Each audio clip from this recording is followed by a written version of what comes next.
Let me tell you about the secret of passive income. People overthink it. People get into the mind. Listen, stop overthinking this shit. Passive income is so simple. Ready? Remove yourself from the business. I can't. I don't know this guy. I can't. I just dropped the biggest bomb. That's passive income. But then you're like, oh, but that doesn't, it makes perfect sense. Hire someone, automate it, you have passive income. But at the end of the day, nothing's ever truly passive. There's gonna be some kind of influence from you.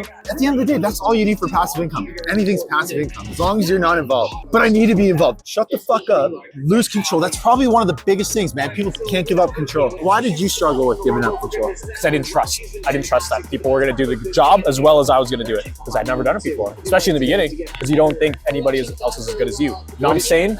I know 100%. I'm naturally really fucking lazy, but I'm hardworking because it's weird. Like, I'm so lazy that I'm hardworking because I want to build it up so much that I have all these different things going on that I'm not involved in. But that's also a benefit too, because you're so lazy, you'll find the easiest way to get the job done in the most efficient way possible. That's it. Right? So it's like a good thing, because instead of overcomplicating it, trying to do this and that, some people like fancy, they like that, right, all that shit, but you just like, how can we get the job done in the quickest way possible, in the most efficient way possible? Exactly. I want it done right, efficiently, and then I want to fuck off. Efficiency.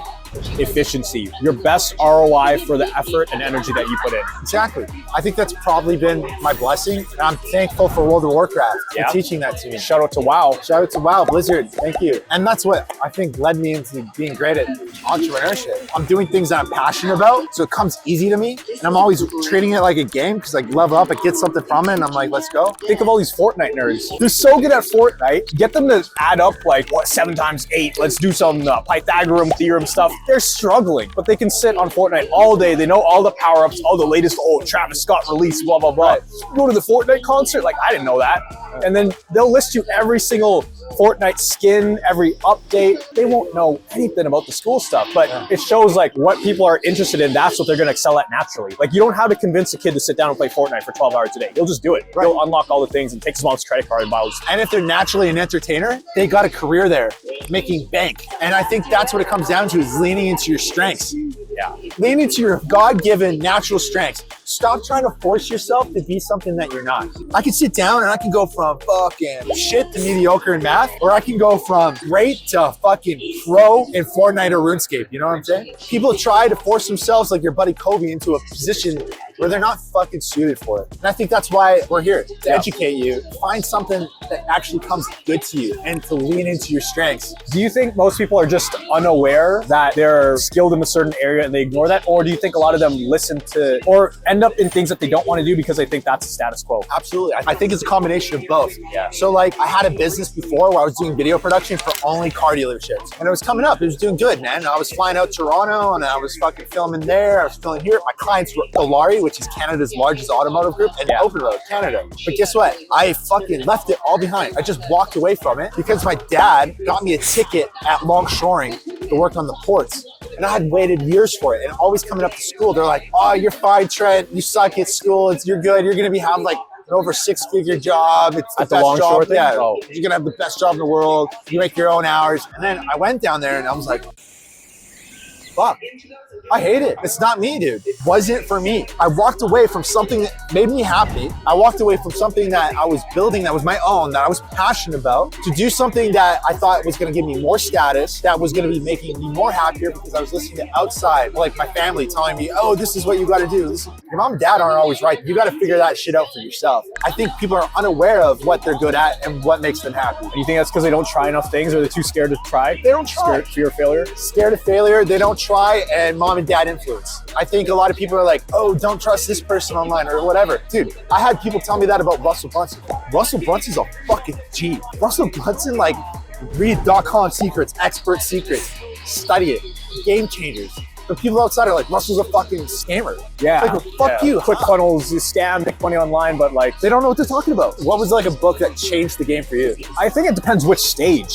I think the thing that kicked off this whole entrepreneurship stuff, it was how to win friends and influence people. So that's how to talk to people. That helped with like sales and stuff. I started doing door-to-door sales. After that, it was 10X actor, Grant Cardone. But I think the most strategic book that made the biggest difference was Expert Secrets by Russell Brunson, because it teaches you how to build a brand online. It really laid out the foundation foundation of my entire brand online, actually, CFS Recovery. That's what laid the foundation down for it. Expert secrets. And here's what I did. Usually, you know how you read books, you kind of skim through it. I read every single word. And when there was a task like, do this, write down your avatar, write down this and that, I would actually write it down. So I had like a notepad right by the book. That's why it took me 5 times longer to go through that book than any other book. So I was actually doing all the work in it. And then by the time you get to the end of the book, you have pretty much a step-by-step, play-by-play instruction on what you need to do. And then that's exactly what I did. I just followed what Russell told me. I think the biggest takeaway I got from it was how to build a brand for sure, but make your marketing sticky. And really how to build a community online. That's what I mean, like the community side. Yeah, like the community is everything. People come to your product or service, they come to your brand for a solution, but they stick around for the community. They 100%. Stay for the community. I think if I were to organize things in importance for a business owner to think about, I would say, think about your people, then think about your community. After that, you think about your product, think about your marketing. Oh, I want more leads. Bro, if I sent you 20 tomorrow, could you handle 20 new clients? Yeah, probably not. Probably fucking not, because you're a solopreneur, you're fixated on marketing, and you're just focused on building the perfect product. You fucked up already. Get fucked. That's the part of it though. It's like, you gotta focus on the people and then the community. What do you think is the component of your community that makes it better than any other community out there? I think because it's so niche. The people in this community, it's extremely rare that they've actually met someone in their actual lives who has gone through what they're going through. Every one of those 150 people, they've never met another person who is going through what they're going through. It's a health transformation program we have. It's so rare. Imagine you're dealing with a serious issue. You know, you're bedridden. The doctors don't know what's going on. Your family doesn't know what's going on. And you can't even find anything about it online, but you find my channel. And then you join the program. And next thing you know, there's like 150 other people who are going through what you're going through and are actually getting better or have recovered. I think because it's so niche, that's what makes it so powerful. Spot on, man. Alex Ramosi, niche slap yourself. And the thing is, the community, it will self-sustain too. Once you build it up to a certain point, you just need to paint that vision for people and bring them in, and they will start to adopt that vision and preach that vision to others who come in. So now it's like, I don't really have to be that active in the community because it's self-sustaining. They help each other. A lot of the members, they have questions, and then other members are answering their questions. Yeah. And they're giving great answers because they're the ones who are actually in the trenches. Right. Versus me, in the beginning, I had to do all of that stuff. I was kind of the leader, right? You create leaders within the community who will lead others as well. So. I agree with that. Here's the question. When you build a community, you want to choose an enemy and throw rocks at it, right? That's one thing that Russell says. Yeah. Who do you throw rocks at?